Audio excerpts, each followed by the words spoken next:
Since joining the Paul Taylor Dance Company, Laura Halzack has tackled classic Taylor roles and created new ones, always dancing with her signature blend of radiance and elegance. Dance Magazine joined her before a performance at American Dance Festival.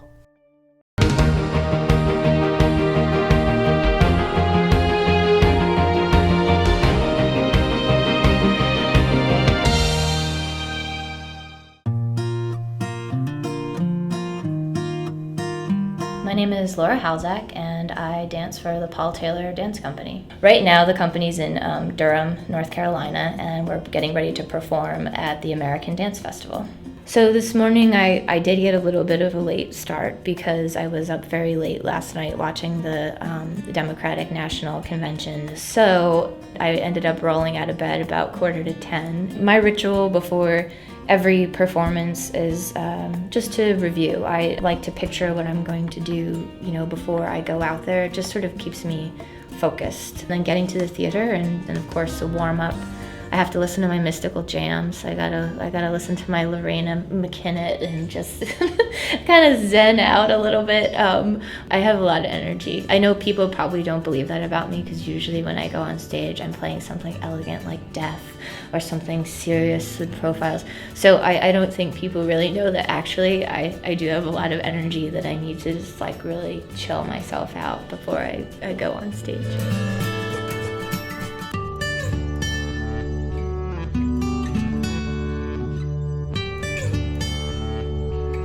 Amy Marshall encouraged me to come to her intensive in New York and to also take the Taylor intensive. So I lived in New York for the summer. I did the Taylor intensive. I fell in love with the Taylor work, the range of the work. Took class at the Taylor School. Paul was watching class a lot at the time. He called me over to him and he said, "Do you know I'm having an audition?"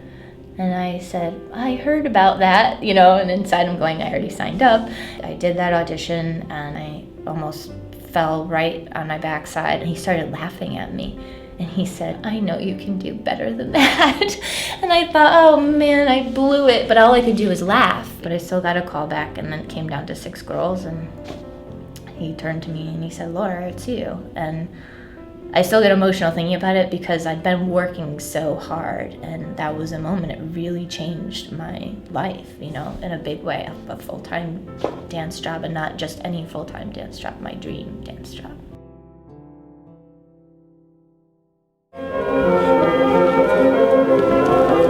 The first piece we rehearsed today was Promethean Fire. Still one of my favorites, to be honest. And it's one of those dances at this point that I don't have to review. So it's sort of nice to just be able to get out on the stage and just live in the moment. And it's a pretty epic dance. There's lots of spatial formations. You really have to watch out for each other. You're weaving in and out of each other. It's a lot of in and out of the floor.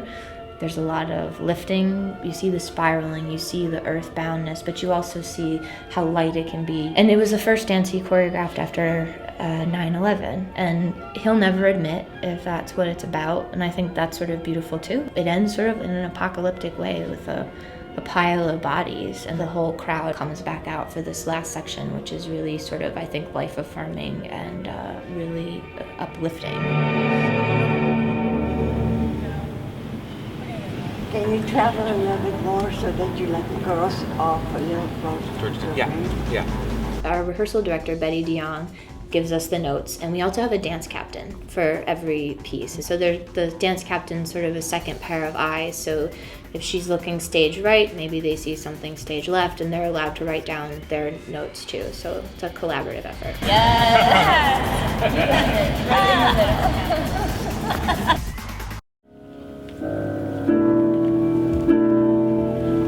The second piece we rehearsed is Images. It's one of Paul's earlier dances, and it's more of a series of vignettes, and you do see Paul for the first time playing with two-dimensionality in that dance. There's a lot of flat style movement. I think that piece is really interesting because I do think you see Paul's continued development and sort of broadening his style and working with those ideas, and I think it has a lovely ensemble finish.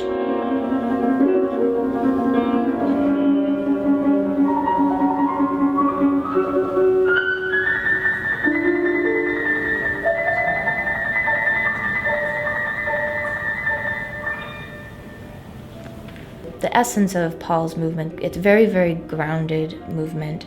There's that weight to it as if you're pushing yourself through water. There's a very sort of natural quality to it. He allows each dancer to approach the work from a very individual standpoint. The way that the style comes out of each and every one of our bodies is a little bit different, but the energy all works well together. We're really encouraged to look at each other, to watch each other. You know, you're guiding the audience with your focus. It's actually very, very, very hard to do. It's hard to dance not like a dancer. There is a difference. Boom, click, boom, click, or boom. It's like the knee to arm, yeah, and I can't like tell what's happening. Yeah. Sorry. I think that's right. Okay.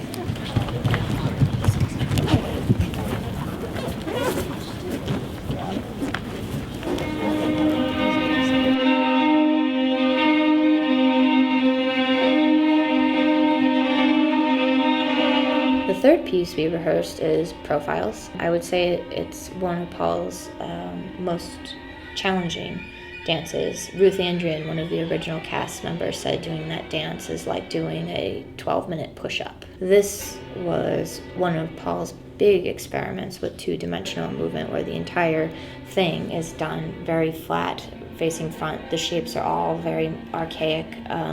Our hands are in flattened fists the entire time.